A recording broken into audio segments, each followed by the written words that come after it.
Fellow Toastmasters, my regular listeners will know that I am the proud grandfather of two darling granddaughters. One is called Sophia, so that's easy for English people to pronounce. The other is called Aoife. So for English people, we've just standardized on Aoife, because you apparently are unable to say Aoife. Anyway, Sophia is just 18 months, Aoife is 17 months. And of course at this stage, they're just starting to learn words. In fact, my daughter, mother of Aoife, was saying last night, it's now a word a day, and they're actually keeping a diary of the new word every day. And yesterday, the new word was doggy and ball. Doggy ball.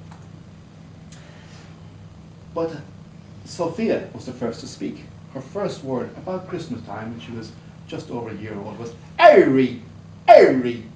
Now, try and work out what airy is, but Harry is the name of the family dog. So it was a word she heard again and again. So she's still saying airy. And to her mother's consternation, she still doesn't say mummy, but she's pretty good at daddy and cracking it airy. So you're probably wondering, what has this got to do with speaking bovine? So shall I share one of my little secrets with you?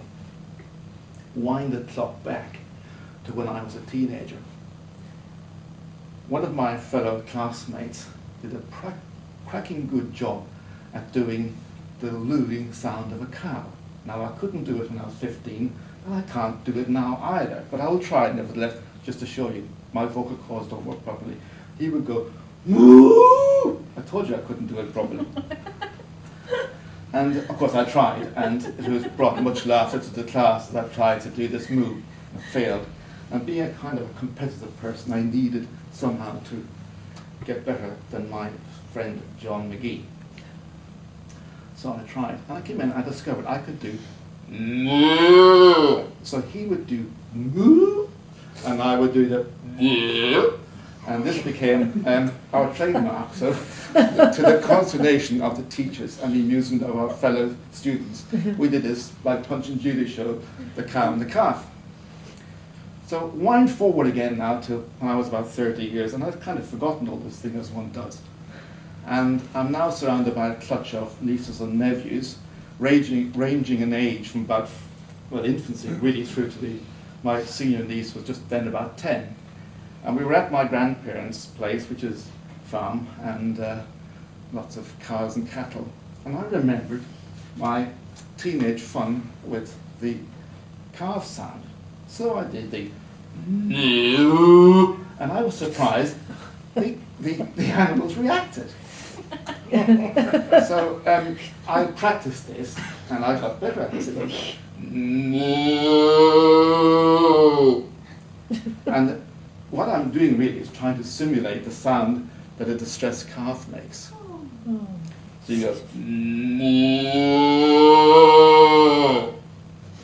Now, I'm sure you'd like to learn this skill. So shall I tell you how? First of all, clearly you need a herd of cattle. It matters not whether they are male or female, they react in the same way. I have not yet tried it on bulls, so I would say if you can recognize the bulls, steer clear of bulls. Younger calves don't seem to react in the same way as the sort of teenage through to adult cows do. Next thing you need to do is to get yourself upwind, because we just don't have the strength in our voice to make a sound that will travel against the wind. So we're now behind the cows, cattle, male or female, it matters not. They're down there, and we don't want to be standing in the open, because although they are very curious animals, they do recognize if we're just standing in, the other side of a fence doing this sound, we're not genuine. So you need a little bit of hedging with some bushes or whatever else. And then you start, and you go, moo. Now, whether they are sitting or standing, grazing or chewing their cud, they will stop, and they will look in your direction. Be patient, let them think, and go, moo. Okay? Now, at this stage, you know you're speaking the right language, because some of them will start to stand up or start to move towards you. Now, don't be too cruel to them, because my nieces and nephews get very distressed when I really do go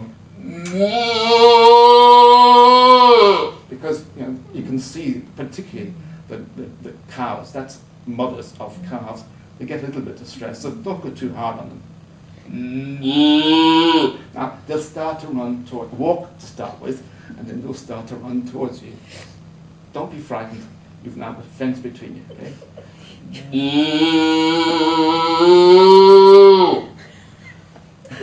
Now, practice in the privacy of a country lane, please. And when there are cows, and I assure you, obviously I speak Irish cow accents, but English cow accents react to Irish cows just the same as to English cows, so don't worry.